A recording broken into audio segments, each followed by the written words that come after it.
Kelly Clarkson is the original American Idol. It's 13 years since she won the TV talent contest, left her life as a cocktail waitress to go on and sell more than 20 million albums worldwide. She's had a recording break of 3 years to have a baby, to release a Christmas record and her selection of her greatest hits. She's back in the studio, or she's back with a new studio album.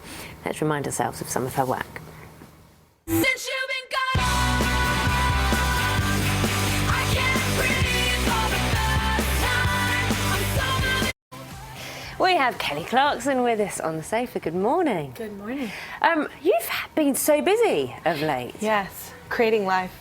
So, With the important stuff. That's kind of important. And you walked in. You were like, I don't know how you guys get up so early in the morning. I have a baby and don't get up that early. So an easy baby, easy. Yeah, she's so easy. She's been, well, I read a book, and so ever since she was like, I guess 2 months old, she's been sleeping 11 to 12 hours every night. So, and we kind of gauge it. So we're strict about our schedule. And was there a decision? Did you kind of make a decision because you took some time out, didn't you? Yeah. Well, my body made a decision by being constantly sick that kind of forced me to not be able to work during the pregnancy. Yeah. And then afterwards, you obviously want to spend time with your little newborn. So now she's with me. She goes everywhere with me. So she's 8 months. Yeah. And were there pressures to come back quickly? I mean, in the industry you're in, I'm assuming that the people at the top saying, when are we going to have the next? When are we going to get you in the studio? I was actually that person. So. Oh, really? You're very self-driven. Yeah. No, I was actually the person like going, when are we going to put something out? Because I love working. I love being a mother as well. But what's awesome is I can do both. So I don't know. I think I make for a better parent and individual as long as I'm feeling productive. We were talking about your audition for Pop Idol.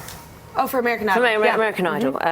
And your character, and it's coming through just from what you're saying, it seems you are very determined. You don't seem fearful of much. You don't seem to be frightened of much. When we looked at you exchanging places with a judge in the opening audition and, really bolshy. Yeah. In a good way. No, really confident. I think we call that Texan, but I don't know. I've always been a confident person. I grew up, watching a mother that, hustled and was a single mom and, raised her kids and put herself through school. And so I guess I've always just been driven by, and seen really productive, confident, fearless women. So have you had control, do you feel? I mean, considering the path you took to get into the industry, and we hear so many horror stories about how people are pressurised into doing whatever. You said, no, I was the one who wanted to come back after having the baby. Yeah. Have you, do you think, had control? Have you done it your way? Frank Sinatra. I think, sometimes you feel like you're walking away with a participation ribbon. And then most of the time, you feel like, or I do. I feel like I definitely have control. I think that's because I'm highly invested and very, I'm very intense about my career. Like I love what I do, and it's my name and my face, and I have a vision, and I kind of always have had a vision for what I want to do, and I think I've worn them down. So maybe that's it. And now everyone sees. So you say you're a Texan. You're quite forthright, aren't you?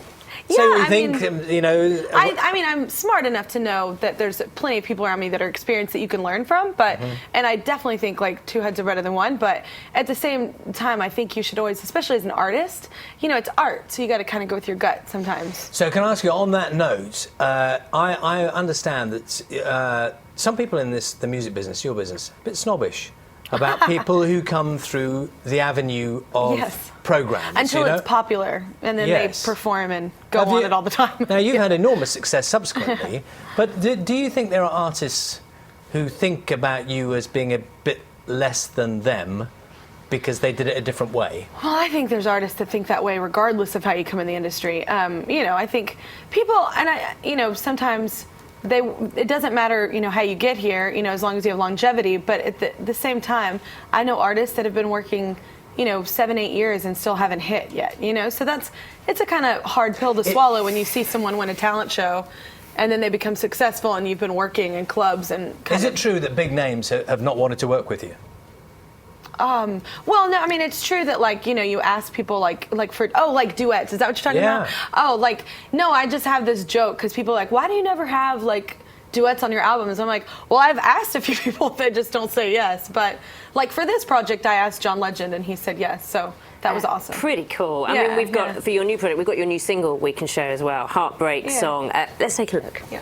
This is my heartbeat song and I'm gonna play it. Been so long I forgot how to turn it. Can I ask you about looking at that video there? So much of your business, especially when you're a female lead singer, about scrutiny on you and about the way you look and conforming maybe to certain ways that people want you to look. How's that for you? Well, I don't think that stops at just our industry. I think that's in general. That's true. You know, and I mean, that's just because the female form has always been, you know, even back in the days, like that's the statues were us mainly. You know what I'm saying? Like, you know, we're beautiful creatures, and I think, you know, we're always held in high esteem, and so I think that comes with a level of scrutiny. And I don't know. I mean, I guess I've always been super confident, and I've always, you know, in my talent and what I love to do, and it's never really gotten me down. So. Is there a Texan attitude to it? Yeah, I guess, and how I grew up, like I just wasn't ever, like never in my head have I ever been like super concerned with that. Like I've always just worried like I'm gonna sound great somewhere. Like that's my big thing. Like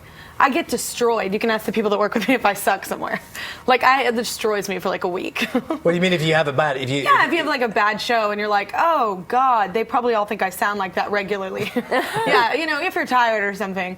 But that's when I really can go down the rabbit hole. But You're other worrying than that, about the like, right things. Yeah, or I guess in my world, that's what's right for me. Yeah. very bubbly for early in the morning. You're right in the mornings. I naturally am bubbly. It can get annoying if you're around me a lot. No, it's not annoying. It's great. It's been lovely having you with us. Thank you so much. No, thank you for having me. Kelly's album is called Piece by Piece. It's out now, isn't it? Yeah, it's out. No, it's out March 2nd. March 2nd. God, I'm glad I knew that. Fancy going to Mars? Do you fancy going to Mars? You one of No, those? I'm really good on Can do it Earth. for you. Yeah. Stay right here. It's a good answer, Yeah. isn't it? I'm really good on Earth, no need. Well, on there, it's usually minus 50 degrees Celsius. There's